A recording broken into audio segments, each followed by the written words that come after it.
All right, so features of polynomial functions. So let's start with some vocab.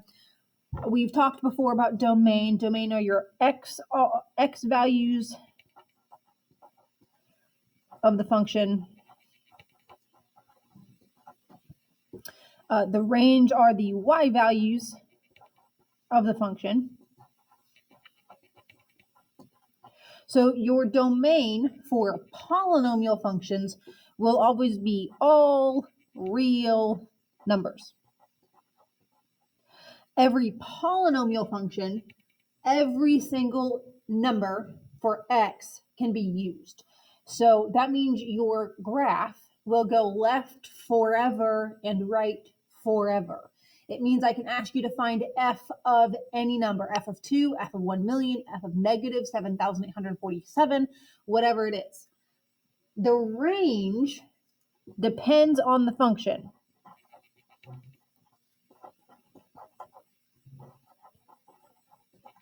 Some graphs will have a domain and a range of all real numbers. That would be if your graph goes down forever and up forever. That would include all real numbers. Those would be your odd functions. So your linears, your cubics, your quintics, those are going to go down and up forever. But your even functions, your quadratics and your quartics, those ones are not going to go down and up forever. They're going to do one or the other. They are going to have a stopping point at the bottom or at the top. Extreme values are places where the graph changes directions. So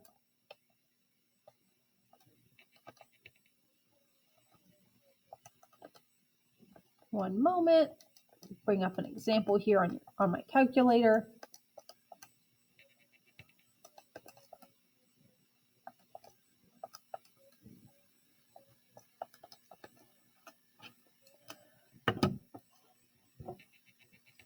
So this example, this graph, has one extreme value. It is this location down here, which in this graph, which is a quadratic, that is also called the vertex.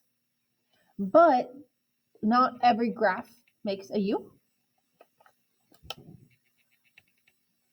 Let's see if I can come up with an example that we can see.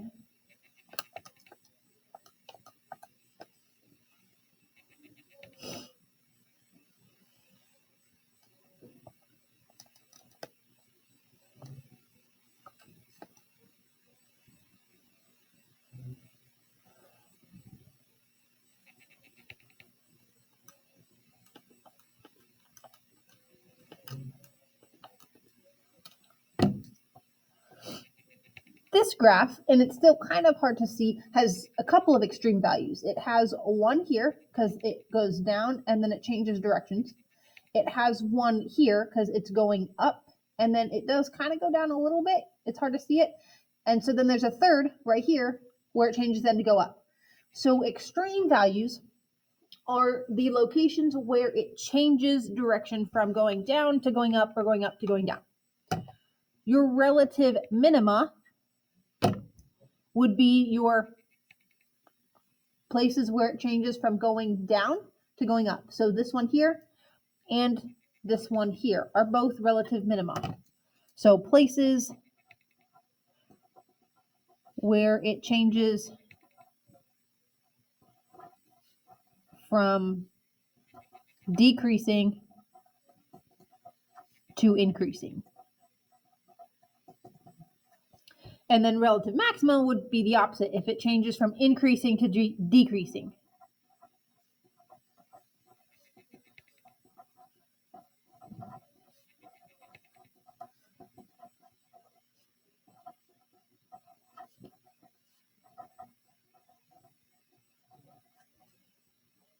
All right, and increasing and decreasing. You're going to look at this graph and you're going to try and tell me that this part of my graph is increasing. But no, it's not. Yes, it is pointing up, but we read a graph the same way that we read a word, which is left to right. That's why this word is increasing and not goodness, right? That's not how I read that word. So I don't read this graph and say it's going up. No. But okay, it's going up, but it's not increasing because left to right, this graph is decreasing. So increasing and decreasing are left to right. The graph is going up. Whereas decreasing is left to right. The graph is going down.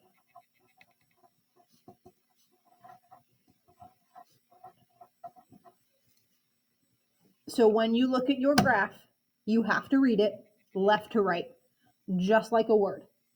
So it is decreasing, increasing, a little decreasing, and increasing.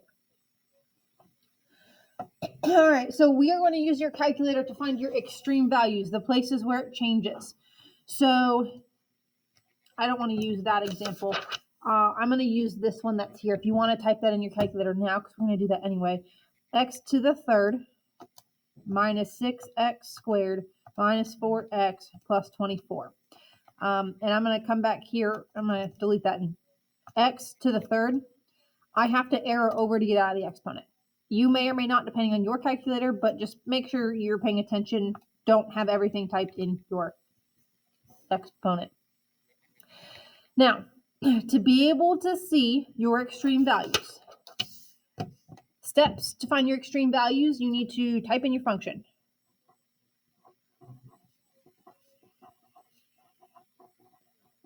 You need to adjust your window.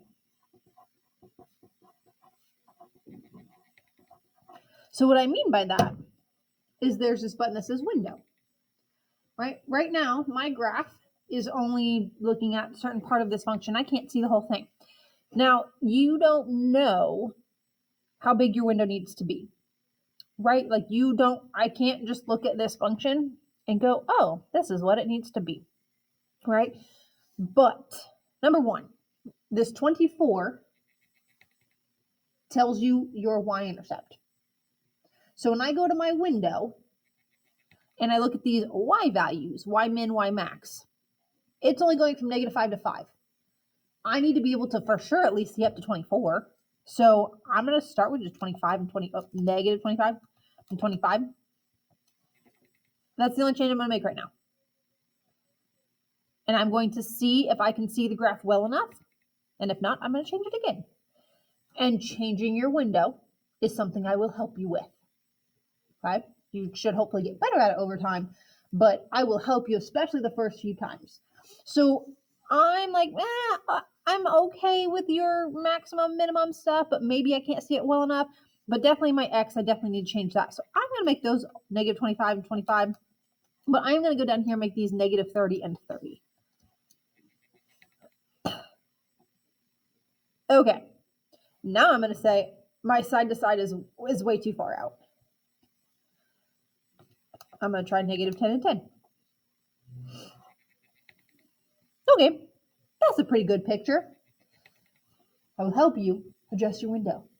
Yours doesn't need to be the same as mine. In the last one, I thought mine was way too far out for my x. You could have looked at that though and said, oh, that's fine. I'm okay. Your choice. Okay? But you definitely have to be able to tell what your end behavior is doing so I can see that I'm going down and going up. And you have to be able to see all of your relative minima and relative maxima. Okay? So, type in your function, adjust your window.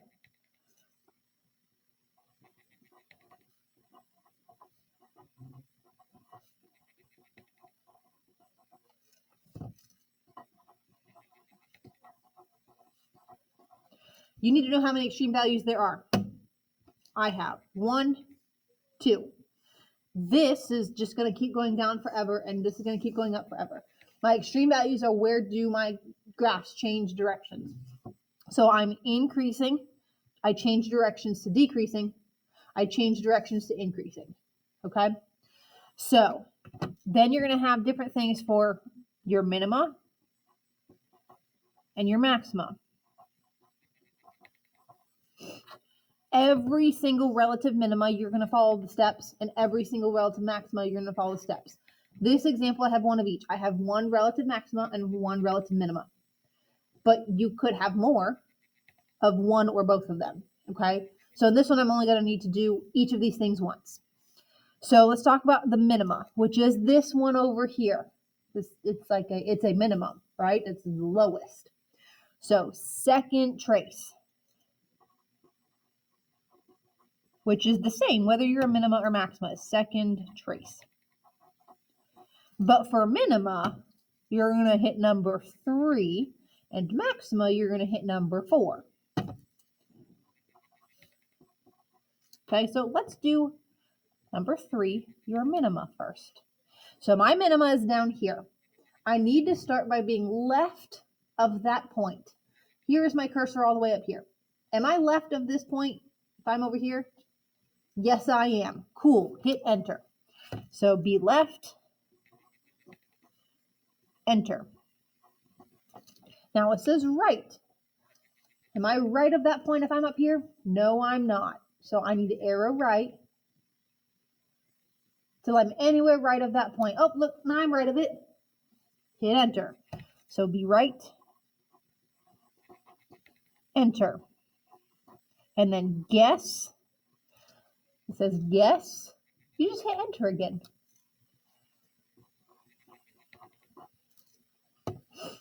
Okay.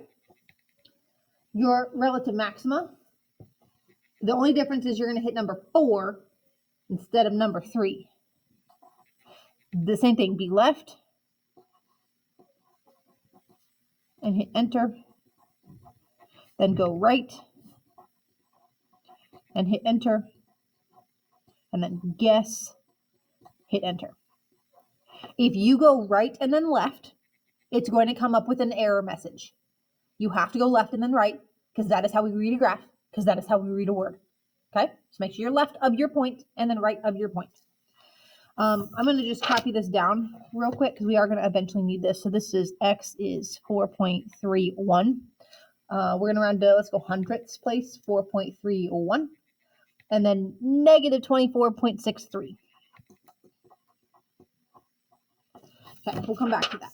So let's finish up with our notes on the front. So interval notation, which we talked about with a range in quadratics. Range, increasing, and decreasing sections will be written in interval notation. You're going to use a parenthesis if your first number is not included in the set, and a bracket if it is. And same thing, close parenthesis if your last number is not included in the set, and a squared off bracket if it is. If your first number is a negative infinity, parenthesis. And if your last number is a positive infinity, parenthesis. Since the range is the set of y values, we're going to look lowest to highest. Lowest to highest. And make sure to use the y values. But we read a graph left to right, which means for increasing and decreasing, we are looking at the x values. Okay. So look at some examples of what all this means. So first you're going to identify all of your extreme values. Then we'll write our intervals for domain, range, increasing, and decreasing. And you're going to use your calculator to do all of this stuff. Okay, so extreme values, you're going to tell me your all relative minima and all relative maxima. And then you'll write your domain, range, increasing, and decreasing. So this point that I found here was a relative minima. It was the only one. And this is a coordinate point, which is why I'm writing in parentheses. Maxima, I need to go find that. I have one of those. That was this one up here. So second trace, I'm looking at a maximum now. My point is up here. I need to be left of it. My cursor is over here. If this is my point, that is not left of my point. So I'm going to arrow to the left until I am very clearly left of that point. Okay, I'm definitely left of my maximum. Hit enter. Then I need to go back to the right As long as I'm very clearly to the right of it, which I am, my point's up here, that's right of it, hit enter. When you see guess, you hit enter again. My point is negative 0.31, comma, 24.63. Okay, extreme values, did it. There are only two. There's one up here and one down here. All right, domain is always all real numbers.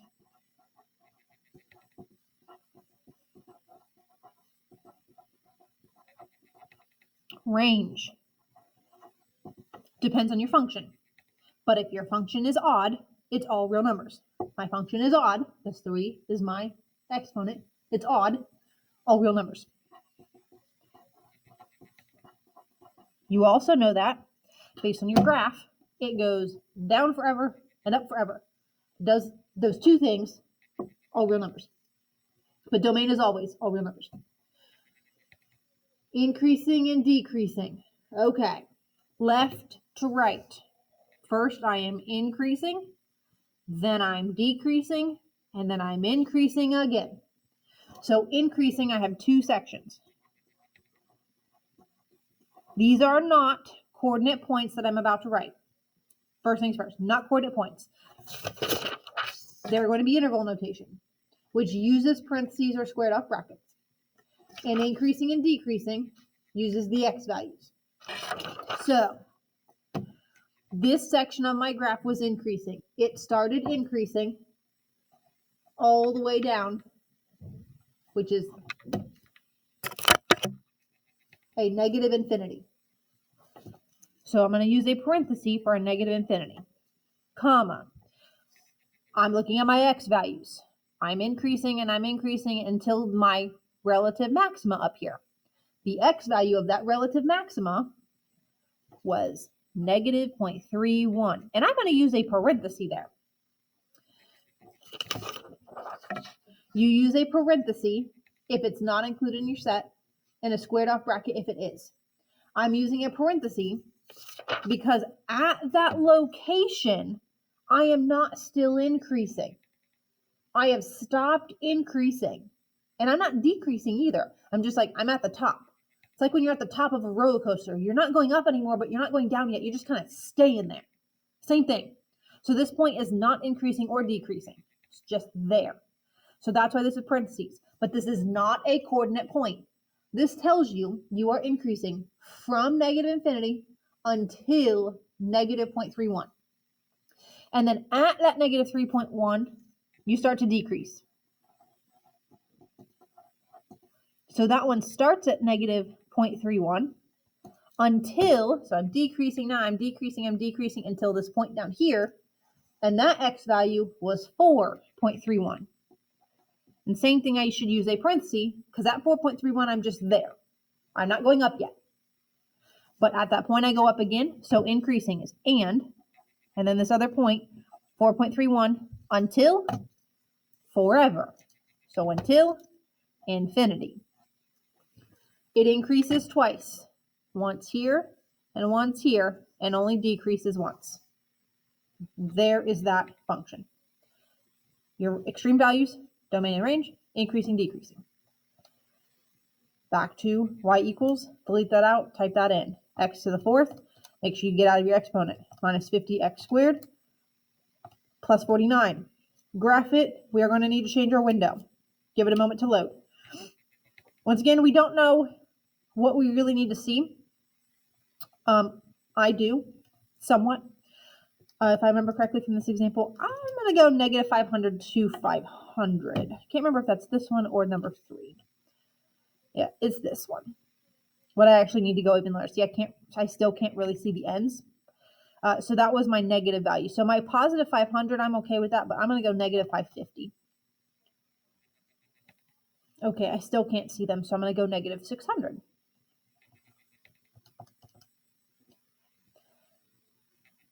There we go. Now notice I didn't change my x values. Those ended up being fine. I could see as far as it needs to go left and right. But I need to be able to see that down and up stuff. And really even up, I don't need to go all the way up to 500 because my maximum point is up there. I could see that before. So if you want to adjust your window even more and don't go as far up, you can do that You don't need to change it right now, but I'm going to show you. I could have only gone to 100.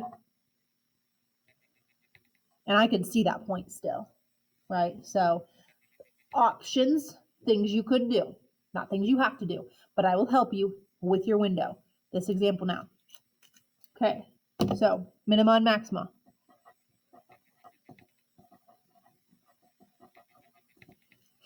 And domain, all real numbers, right? Now this one isn't even, so your range is not all real numbers. So we'll get to that in a moment. How many minima do you have in this graph? I hope you said 2, 1, 2. So we're gonna have 2 different coordinate points for your minima. What about maxima? I hope you said 1, it's up here. So up to you, I don't care, doesn't matter. Some people like to go find this minima, find that maxima, find this minima. Go in order, that's fine. Some people want to find both of the minima and then the maxima. I don't care. I don't care how you do it as long as you find them all. So second trace, you decide, are you looking for a minimum or maximum first? I'm going to go with a minimum.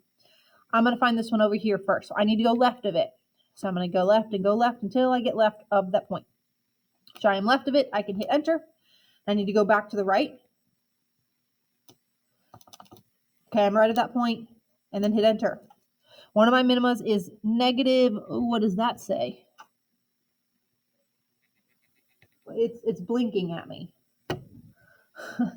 Mine is blinking 0.9, and I'm not sure if that's supposed to be a 0 or an 8. So I'm just going to round this to be -5. Because I don't know, but this 9 would round that up to be a -5. So I'm going to go with -5. And my y value is -576. That's one of my relative minimas. I'm going to go find my maximum next, just because that's what I want to do. So second trace, I'm going to find the maximum. I need to be left of that point. Well, here's my cursor that is left of there. Then I need to go to the right. And I'm going to keep arrowing until I'm definitely right of it. I'm going to hit enter. Now this is a maxima for me. Okay. Mine comes up with this weird number that has an E in it, and that is scientific notation that says 1.6 times 10 to the -6. This number is 0.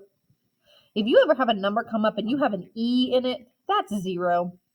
So my maxima happens at 0.49, and then I'm going to go find my other minimum. Second trace, go to minimum. I need to be left of it. Well, my cursor is already left of it, and then I need to go to the right of it. Once I'm right, I hit enter and then enter again. And that's 5. And that, I'm pretty sure, says 576. Oops, 576.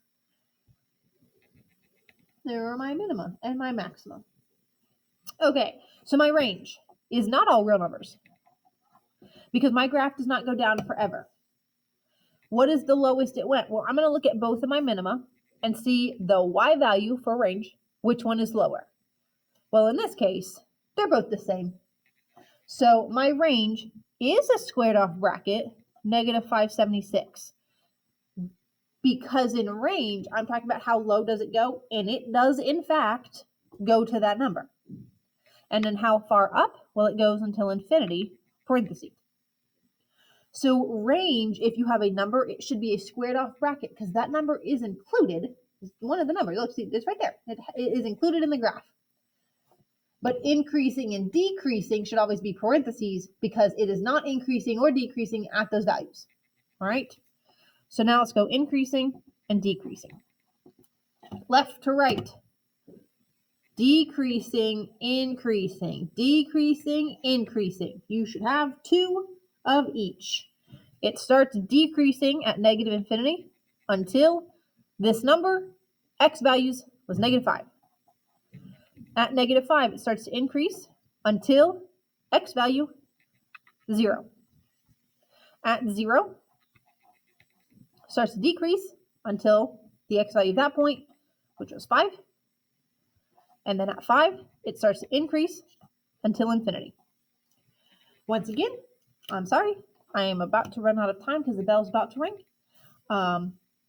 Watch the next video for those 2 examples.